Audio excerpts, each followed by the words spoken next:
Hello, नमस्कार. चंद्रकलास recipe मध्ये तुम्हा सर्वांचं अगदी मनापासून स्वागत आहे. मग तुमच्या सुद्धा घरामध्ये कारले आणलात की त्या सगळ्यांना नकोशी वाटतात का? पण आज आपण एक अशी रेसिपी बनवूया जेणेकरून कारले कडू असं जाणवणारच नाही.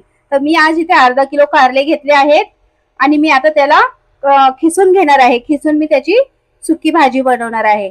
तर चला आता आपण स्टार्ट करूया. आता अगोदर आपण ह्याचे पाठचे आणि पुढचे दांडे काढून घेऊया. आणि ह्याला मी मधून कट करणार आहे. कट करून ह्याच्या आतले पण मी बी काढून घेणार आहेत. पण मी बीज फेकणार नाहीये, ते सुद्धा मी भाजीमध्येच टाकणार आहेत. ते सुद्धा असे कुरकुरीत लागतात भाजीमध्ये टाकलं की. मी सगळ्या कारल्यांच्या अशा पाठच्या आणि पुढच्या दांड्या कट करून घेतल्या आहेत. ह्याला मी मधून कट करणार आहे आणि ह्यातले मी बी वेगळे करून घेणार आहेत. अशा प्रकारे आपण कारले करणार तर कारले थोडे सुद्धा कडू न होणारे कारल्याची आपण रेसिपी करूया.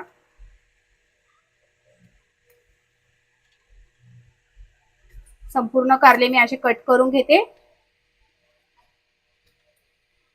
आणि जे हिरवे आहेत त्याच्याच मी बिया भाजीमध्ये टाकणार आहेत आणि जे लाल आहेत त्याला मी फेकून देणार आहेत.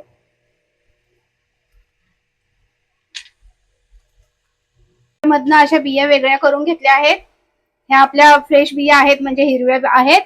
आणि मी इथे लाल सुद्धा काढून घेतलेले आहे. हे लाल मी फेकणार आहे आणि हे मी कारल्यामध्येच टाकणार आहे. तर आता आपण कारले खिसून घेऊया पटापट.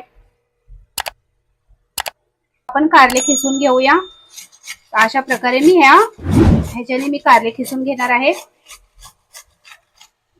आपले खिसून झालेले आहेत त्याच्यामध्ये मी थोडंसं मीठ टाकून ठेवणार आहे 5 मिनिटं. आणि ज्या बिया आहेत त्याच्या सुद्धा मी मीठ टाकून ठेवणार आहे. ह्याला आता मी 5 मिनिटं असंच ठेवणार आहे. आता ह्याला आपण चांगलं असं मिक्स करून घेऊया कारल्याला. आणि ह्याचं मी पाणी थोडंसं गाळून काढणार आहे, पण ते पाणी मी फेकणार नाहीये. कारल्याचं ज्यूस तर आपण पितोच, ते तर शरीरासाठी आपल्यासाठी चांगलंच असतं. तर मी ह्याचा ज्यूस फेकणार नाहीये, मी स्वतःच पिणार आहे. किंवा आपण लहान बाळांना असं सर्दी खोकला असं काही झालं ना तर त्यांना सुद्धा ह्याचा ज्यूस आपण पाजवू शकतो, जेणेकरून त्यांचं पोट साफ होतं आणि त्यांचा सर्दी खोकला सुद्धा कमी होतो ह्याच्याने. तर आता ह्याला मी 5 मिनिटं ठेवून देते. आता आपलं कारलं मस्त मी 5 मिनिटं याला असंच रेस्ट करून घेतलं आहे. ह्याच्यातनं आता थोडंसं मी ज्यूस पिळून घेणार आहे, याचा रस. आणि हे सुद्धा मी फेकणार नाहीये.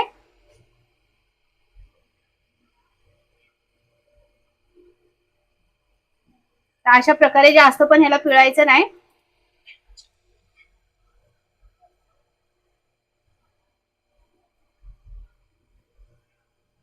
तर आता ह्याच्यातनं मी रस काढून घेतला आहे.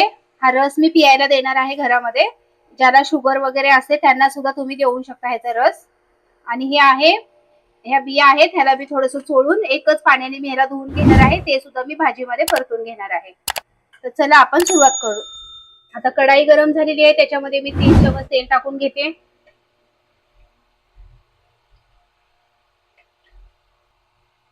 आता सर्वात अगोदर मी इथे लसणाच्या काही कळ्या चेचून घेतल्या आहेत, 4 ते 5. ते सुद्धा मी ह्याच्यात टाकून घेते तेलामध्ये.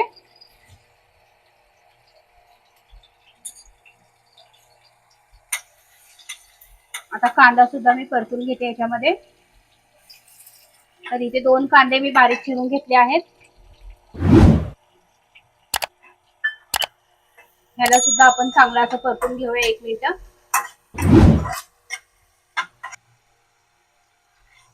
आता कांदे चांगले परतून घेतले आहे मी. त्याच्यामध्ये आता मी कारले सोडून घेते किसलेला. कारले ह्याच्यामध्ये आपण परतून घेऊया.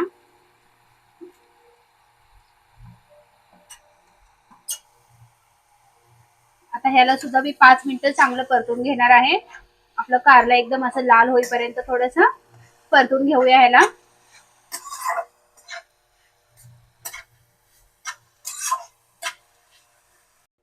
तर आता ह्याला मस्त असं आपल्या कारल्याला पण खरपूस रंग आलेला आहे.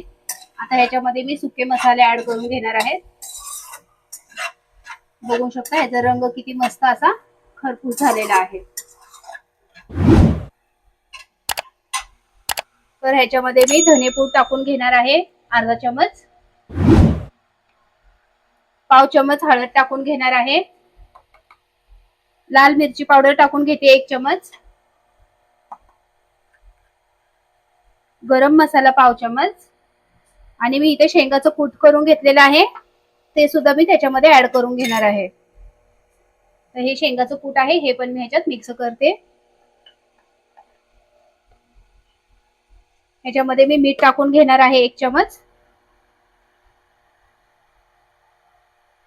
चवीनुसार मीठ पण टाकलं आहे. आता ह्याला मस्तपैकी अशी मिक्स करून घेते आणि ह्याला 5 मिनिटं परत मी वाफेवरती ठेवणार आहे. एकदम मस्त झालेली आहे भाजी. अशी भाजी बनवला तर अगदी कडू तर होणारच नाही आणि खायला पण चवीला एकच नंबर होईल. आता मी ह्याच्यामध्ये थोडंसं तेल टाकून घेणार आहे, कारण जे आतमधल्या बिया होत्या ते सुद्धा मी ह्याच्यामध्ये परतून घेणार आहे. त्यामुळे मी 1 चमच तेल टाकलेलं आहे ह्याच्यामध्ये. बघा, हे सुद्धा मी 1 ते 2 मिनिटं असं परतून घेणार आहे आणि ह्याच्या बरोबर हे पण भाजलं जाईल.